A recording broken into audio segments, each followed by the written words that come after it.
The Founder's Dilemmas by Noam Wasserman. Here's something wild. Most battles aren't lost to the enemy. They're lost to friendly fire. Pretty tragic, right?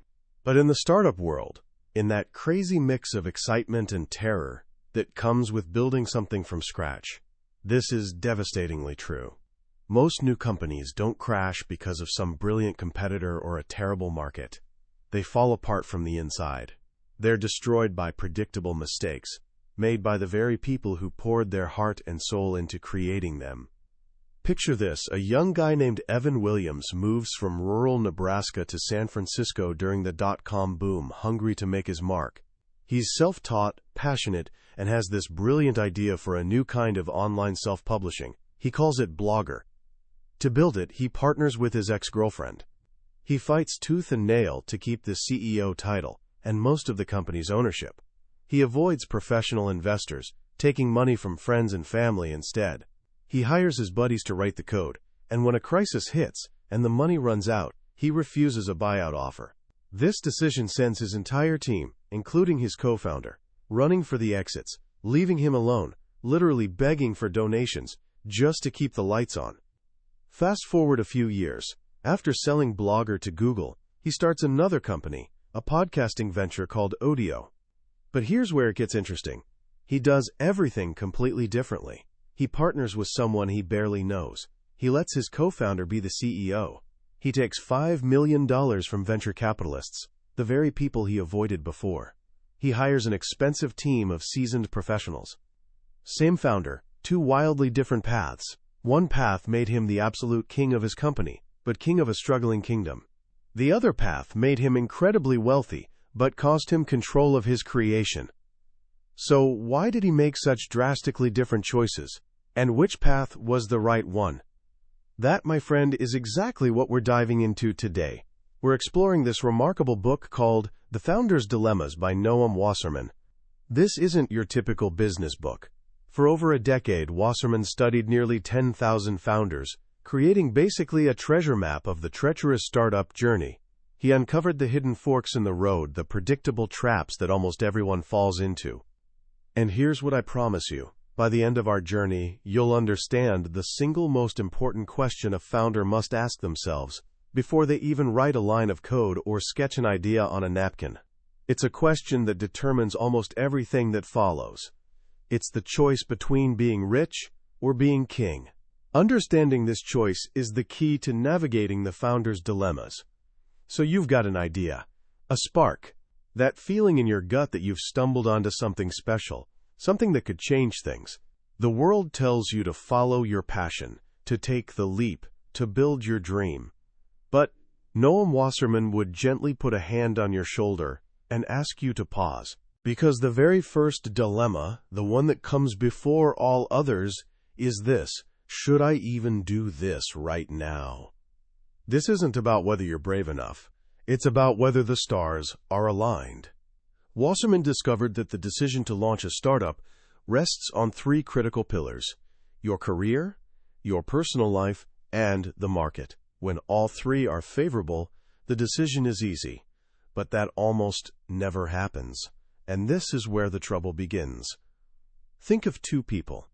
First, there's Humphrey Chen, a young, brilliant MBA student. He's buzzing with an idea to buy music you hear on the radio through your phone. The idea, as he said, just lit up in my head. The market seems ready. But his career isn't. He has a lucrative consulting job offer, he's about to get married, and his fiancée craves stability. His family, who always wanted him to be a doctor, thinks business is for failures. The personal and career pillars are pretty shaky. Then there's Barry Knowles. He's a late bloomer who spent 25 years climbing the corporate ladder at a giant telecom company. He has deep industry knowledge, a vast network of contacts, and savings in the bank. His career pillar is solid as a rock. His wife encourages him to take the leap, so his personal pillar is strong too. But he has no idea. The market pillar is a complete question mark. Most of us fall somewhere between these two extremes. We're passionate about an idea, but we haven't built up the skills or the savings. Or we're like Barry. ready for an adventure but waiting for the right ship to appear on the horizon. Wasserman's research shows that waiting can be wise. As you work for others, you're not just earning a paycheck, you're accumulating 3 kinds of essential capital. First is human capital. These are your skills, your expertise, your knowledge. Barry Knowles spent decades learning sales, management, and the intricate details of the telecom industry. When he finally had his idea, he knew exactly who his customers were and what they needed. A young founder, full of passion but lacking that deep experience, might build a beautiful product that nobody actually wants to buy. Second is social capital. This is your network. It's not just who you know, but who trusts you. It's the former colleague who will join your risky venture, the old boss who will become your first customer, the acquaintance who can introduce you to an investor. Barry built his network over 25 years. Humphrey, fresh out of school, had a much smaller circle to draw from. And third is financial capital. This is the cash cushion that lets you survive before your company starts making money. Barry had a 6-month severance package. Humphrey had to live with his parents after his wedding to keep his dream alive. So the advice seems simple. Wait, build your capital, prepare for battle. But here's the trap. As you wait, something else is growing stronger. Handcuffs. There are the golden handcuffs of a high salary and a comfortable lifestyle. It's what one founder called the heroin drip of a salary. The longer you're on it, the harder it is to quit. The opportunity cost of leaving a $200,000 a year job to earn nothing feels immense. Then there are the family handcuffs. When you're young and single, you can sleep on a friend's couch and live on ramen. But when you have a spouse, a mortgage, and kids, the risk feels different. The pressure to provide stability can chain you to that safe corporate job forever. One founder in the book, Ken, had the original idea for his startup. But when his first child was born, he couldn't bring himself to quit his job. The timing was no longer right for him. So when is the right time? Wasserman says there is no perfect time. There's only a constellation of factors. The wise founder doesn't just follow their heart. They listen to their head. They dispassionately assess their human, social, and financial capital. They have honest conversations with their family. They look at the market with clear eyes, not just hopeful ones. And only when those 3 pillars are reasonably aligned do they make the leap. Let's say you've made the leap. You're committed. Now you face the very first decision that will define your company's DNA. It's a decision that sets the stage for either harmony or conflict, for speed or for gridlock. Do I go it alone, or do I build a team? This is the solo versus team dilemma. Instinct often tells us to bring on partners. It's less lonely, and it feels safer to have others in the boat with you. But here's the kicker. Wasserman's research reveals that a staggering 65% of startup failures are due to problems within the management team. It's that friendly fire we talked about. Bringing on co-founders means you're inviting in the potential for conflict over roles, relationships, and rewards. A founder like Barry Knowles decided to be a solo guy. He had the deep experience, the network, and the cash to get started. He believed in clear, fast decision-making. As he put it, I want a single decision-maker. For him, going solo meant avoiding all the potential messiness of a team. He was willing to carry the entire burden himself in exchange for total control. But Barry is the exception. In the high-tech and life sciences industries Wasserman studied, only about 16% of startups were founded by a single person. Most founders realize they have critical gaps. Tim Westergren, the founder of Pandora Radio, is a perfect example. He was a musician and composer. He had this brilliant idea for the Music Genome Project, a way to categorize music by its attributes. He had the human capital for music, but he knew nothing about technology or business. He knew he couldn't do it alone. He needed partners to fill his gaps. A founder who decides to build a team isn't just looking for help, they're looking to complete a puzzle. They're assessing their own human, social, and financial capital, seeing what pieces are missing, and finding people who have those exact pieces. A technical genius might need a charismatic salesperson. A visionary product person might need a disciplined operator. But the reasons aren't always so practical. Sometimes it's about psychology. It's about needing that camaraderie, that emotional support for the brutal roller coaster ride of a startup. One founder admitted he added a partner, simply because he figured it might be more fun. This is where the first hints of the rich versus king dilemma appear. A founder who is motivated primarily by control, by the desire to be the king of their own domain, is more likely to go it alone or to bring on weaker co-founders who won't challenge their authority. They keep all the equity and all the decision-making power. They build a smaller kingdom, but they sit firmly on the throne.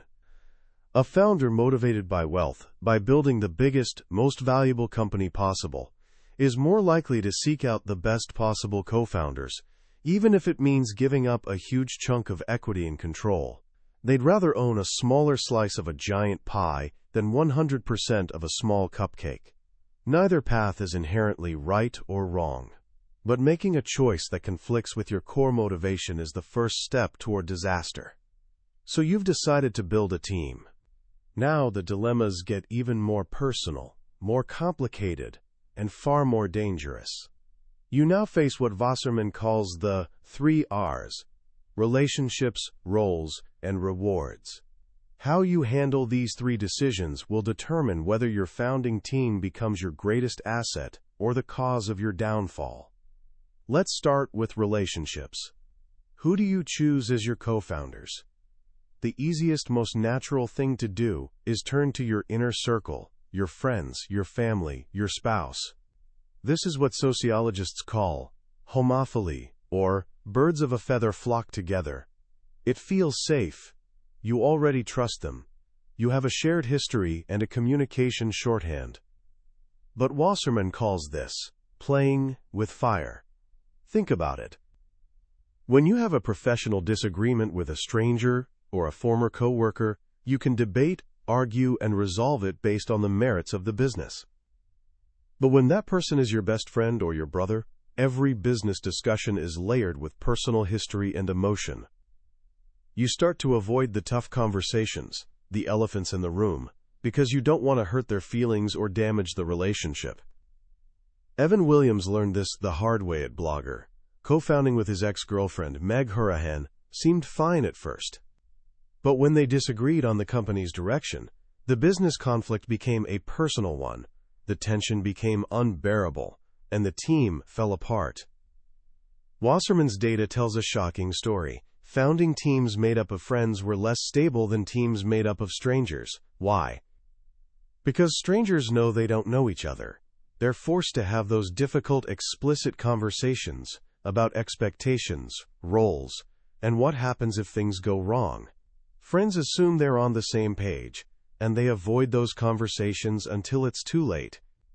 The most stable teams, it turns out, are often made up of people who have worked together before. They've already seen each other under pressure.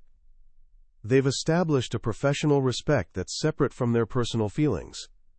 They've built a friendship on a foundation of business, not the other way around.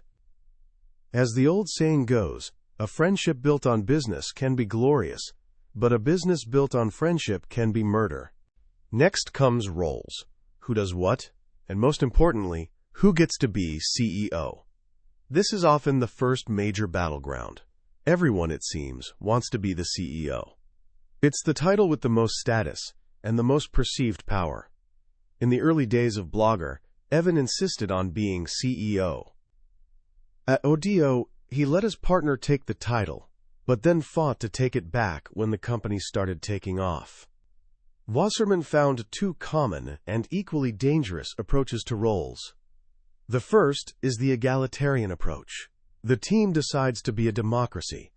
Everyone is equal. Decisions are made by consensus. This feels fair and collaborative, and it's very common among teams of friends. The founders of Pandora started this way. But this approach can be painfully slow. In the fast-moving world of startups, consensus can be a recipe for paralysis. While you're busy making sure everyone feels heard, your competitor just launched their product. As one serial entrepreneur put it, a startup has to be a dictatorship.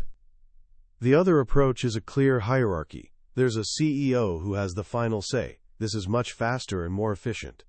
But it can create resentment, especially if the roles don't align with people's contributions. The biggest challenge is that the right structure changes as the company grows. An egalitarian team that works beautifully for 3 people in a garage will lead to chaos with 30 employees. A rigid hierarchy that's effective for scaling a business can stifle the creativity needed in the very beginning. The wisest teams are the ones who can adapt their roles as the company evolves. And finally, we come to rewards. This is about splitting the equity, the ownership pie. It's often the most contentious negotiation of all. The easiest path is to split it equally. We're all in this together, let's just do 50-50. It avoids a difficult conversation and feels fair. In Wasserman's data, 1/3 of all founding teams did this. But is it truly fair? Is the person who had the brilliant idea and worked on it for a year before anyone else joined contributing the same as the person who joined last week? Is the founder who invested their life savings contributing the same as the one who invested nothing? Is the full-time founder contributing the same as the one who's still keeping their day job? Almost never. The story of Zipcar is a cautionary tale. The 2 founders, Robin and Anche, shook hands on a 50-50 split. It felt great. They had avoided conflict. But then Robin poured her heart and soul into the company, working around the clock. Anche, on the other hand, kept her full-time job and never became fully involved. Robin was consumed with frustration, knowing that her partner, who was contributing far less, still owned half of her baby. That simple, easy handshake, she later said, was a really stupid handshake. Wasserman found that teams who default to a quick handshake, equal split, often build less valuable companies. Not because the split itself is bad, but because the avoidance of that tough conversation is a symptom of a deeper weakness in the team. The teams that build the most value are the ones that have the maturity to have an open, honest, and sometimes difficult conversation about what each person truly brings to the table, past, present, and future. They also understand that any split they make on day 1 is just a snapshot in time. What happens if a founder leaves after 1 year? Do they get to keep their entire 25% stake? That's what happens with a static split. The remaining founders are left to do all the future work, while the dropout founder holds onto a huge piece of the value they are creating. The smart solution is a dynamic split, most commonly through vesting. Vesting simply means you earn your ownership over time. A typical 4-year vesting schedule means you get 25% of your shares after the first year, and then a little bit more each month for the next 3 years. If you leave early, you only keep the portion you've earned. It protects the company and the founders who remain committed for the long haul. It's like a prenuptial agreement for founders. It's an uncomfortable conversation to have when everyone is excited and optimistic, but failing to have it can lead to a disastrous divorce down the road. As the company grows, the founding team eventually realizes they can't do it all. They need to bring in outsiders, hires, and investors. And with each new person who joins, the wealth versus control dilemma returns, often with even higher stakes. Let's talk about hiring. Look again at Evan Williams. At Blogger, he hired his friends, young, inexpensive programmers who shared his vision. He was optimizing for loyalty and cultural fit, and keeping costs low. This was a king move. It kept him in control of his vision and his company. At Odeo, he used his venture capital money to hire expensive, experienced executives, rock stars, not rising stars. He was optimizing for speed and expertise, hoping to build a valuable company as fast as possible. This was a rich move. It meant giving up decision-making power to these senior hires, but it dramatically increased the company's potential. This highlights a fundamental tension every founder faces as they grow. Early on, you need generalists, jacks of all trades who can wear multiple hats. But as the company scales, you need specialists, deep experts who are the best in the world at one specific thing. The problem is, the loyal generalist who is perfect on day 1 is often the wrong person to lead a department of 50 people on day 1000. This leads to one of the most painful moments in a founder's life: having to replace or demote a loyal early employee who has simply been outgrown by their role. For a control-motivated founder who built their company like a family, this can feel like a betrayal. For a wealth-motivated founder, it's a difficult but necessary business decision. Now let's talk about investors. This is where the trade-off between wealth and control becomes brutally clear. A founder can choose to bootstrap their company, funding it themselves, or through early customer revenue. This gives them maximum control. They answer to no one. But it also means they grow much more slowly. Or they can take outside money. This money acts like rocket fuel, allowing them to hire faster, build faster, and grow faster. But rocket fuel is explosive, and it comes at a steep price: equity and control. Wasserman breaks down the 3 main types of investors. First, there are friends and family. This is the easiest money to get, but it's also the riskiest. It's the ultimate, playing with fire. If the business fails, and most do, you haven't just lost an investment. You may have destroyed a cherished relationship. Some founders call this burning the boats, taking money you can't bear to lose as a way to force yourself to succeed.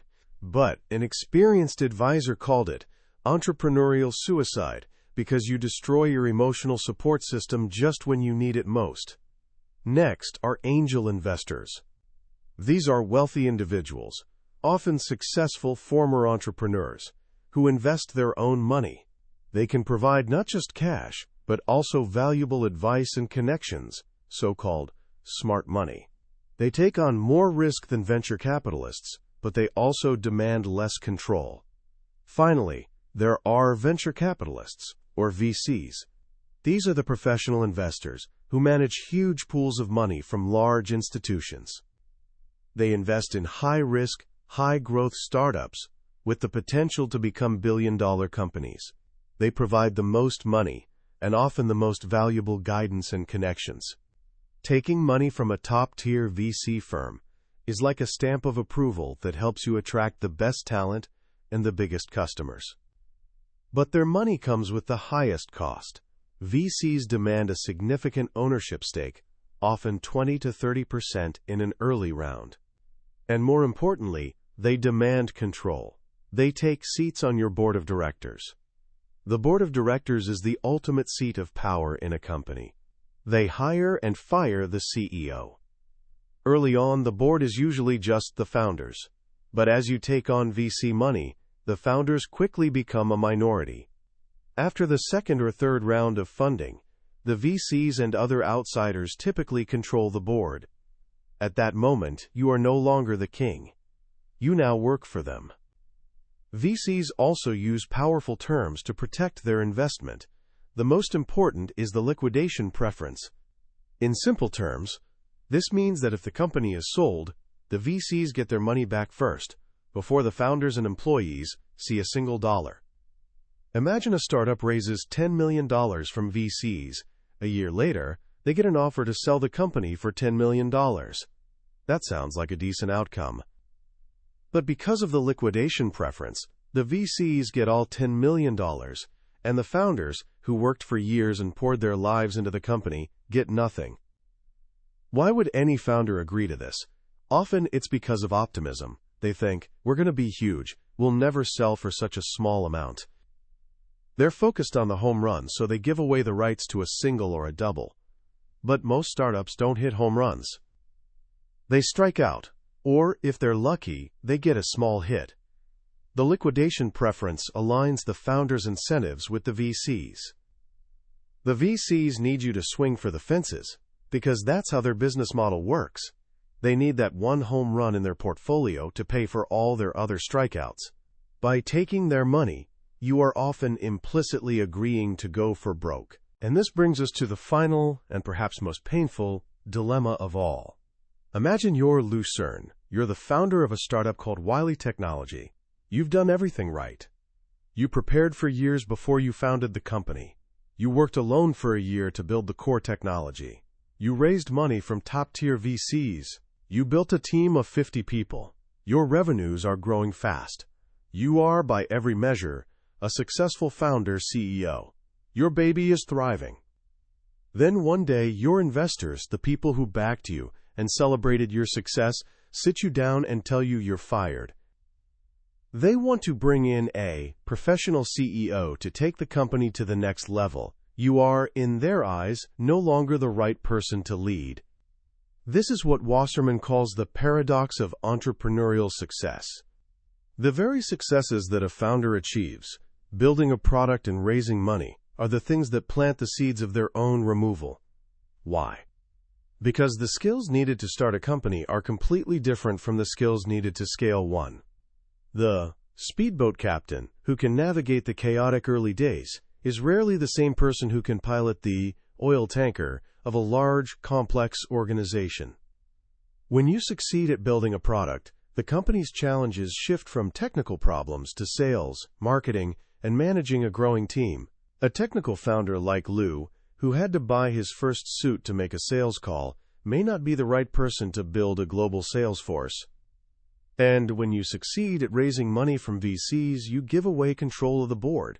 The board's job is to maximize shareholder value. If they believe a new CEO can create more value than the founder, it is their fiduciary duty to make that change. It feels like a profound injustice, and it comes as a shock to most founders. But Wasserman's data is sobering. By the time a startup has raised its third round of financing, more than half of the founder CEOs have been replaced. For a control-motivated founder, this is the ultimate defeat. Their kingdom has been taken from them. For a wealth-motivated founder, it can be a blessing in disguise. The professional CEO who replaces them might be far better at scaling the company, making the founder's remaining equity stake worth vastly more. Lou Cern was initially devastated, but years later, Wiley Technology was sold for $375 million. Lou became a very rich man. The decision to bring in a new CEO is the ultimate expression of the rich versus king trade-off. Some founders, seeing the writing on the wall, initiate the change themselves. This gives them more control over the process and often allows them to stay on in a meaningful role, perhaps as chairman or chief technology officer. But most founders fight to stay on the throne, and the change is forced upon them by the board. These transitions are often brutal and can tear a company apart. This entire journey, from that first spark of an idea to the potential loss of the CEO title, is a chain of interconnected decisions. A choice made on day one, who to partner with, can directly lead to an outcome 5 years later. A founder who chooses to found with friends is more likely to split the equity equally, to build an egalitarian culture, to avoid VCs, and to fight to remain king. A founder who partners with former coworkers is more likely to create a hierarchy, to split equity based on contribution, to embrace VCs, and to ultimately choose the path to being rich. There is no one right path. There is only the path that aligns with who you are and what you truly want to achieve. The greatest dilemma of all is not knowing which path you're on. When you step back from all the stories and the data in the founder's dilemmas, you're left with one incredibly powerful, almost clarifying idea. Entrepreneurship is not about having a brilliant idea and then just executing on it. It's a journey of continuous, gut-wrenching decisions. And at the heart of nearly every one of those decisions is a fundamental tension between two powerful human desires: the desire for wealth and the desire for control. Do I want to be rich, or do I want to be king? This isn't a business question. It's a question of self-knowledge. It's about understanding what truly drives you. And what's so profound about Noam Wasserman's work is that he shows us, with undeniable evidence, that you can rarely have both. The choices that lead to maximizing wealth are almost always in direct opposition to the choices that lead to maintaining control. To build the most valuable company, you need to bring in the best people, co-founders, hires, and investors. And the best people will demand a share of the equity and a say in the decisions. Every time you bring on a brilliant partner, you give away a piece of your kingdom. Eventually, you may end up incredibly wealthy, but you're no longer the one on the throne. To stay in absolute control, to remain king, you often have to limit the resources you bring in. You go it alone, or with weaker partners. You hire people you can manage easily, not superstars who will challenge you. You avoid professional investors who will demand a board seat. You get to call all the shots. But you're ruling a smaller, less valuable kingdom. The tragedy that Wasserman uncovers is that most founders never consciously make this choice. They stumble into it, decision by decision, driven by instinct, optimism, and a desire to avoid conflict. They make a quick handshake deal to split equity 50-50 because it's easier than having a tough conversation. They hire a friend because it feels comfortable. And they don't realize that each of these small, seemingly harmless decisions is nudging them down a path that may be completely at odds with their deepest motivations. The founder who desperately wants control ends up taking VC money and gets fired by his own board. The founder who dreams of a massive financial success tries to do everything himself and builds a company that never reaches its potential. These are the self-inflicted wounds that sink so many startups. So what can we take away from this? How can you apply this wisdom, even if you're not planning to start a company tomorrow? First, start by asking yourself that fundamental question. In life, in your projects, in your future career, are you more motivated by being rich or by being king? Are you driven by achieving the biggest possible outcome, even if it means being part of a large team where you don't have the final say? Or are you driven by the creative freedom and autonomy of controlling your own destiny, even if it means the outcome is smaller? There is no right answer, but being honest with yourself is the first step to making choices you won't regret. Second, practice having the hard conversations early. Whether it's a school project with a partner or just planning a trip with friends, talk about the 3 R's up front. What is our relationship in this context? What are our roles? How will we handle rewards or credit? It might feel awkward, but it builds a foundation of clarity that prevents resentment later. You're building the muscle for the kinds of conversations that define success. And third, think of your own life as a startup. You're the founder. Start investing in your 3 capitals today. Your human capital is what you learn in school and on your own, the skills you're building. Your social capital is the quality of the relationships you're forming, not just with friends, but with teachers, mentors, and colleagues. And your financial capital is the habit of saving, even just a little, to give yourself options in the future. The Founder's Dilemmas is a powerful book because it's not just about business. It's about human nature. It's about the clash between our dreams and our fears, our ambitions, and our relationships. It teaches us that the path to success isn't a straight line. It's a series of conscious, difficult, and deeply personal choices. And the greatest tool you can have on that journey is not a brilliant idea, but a clear understanding of yourself.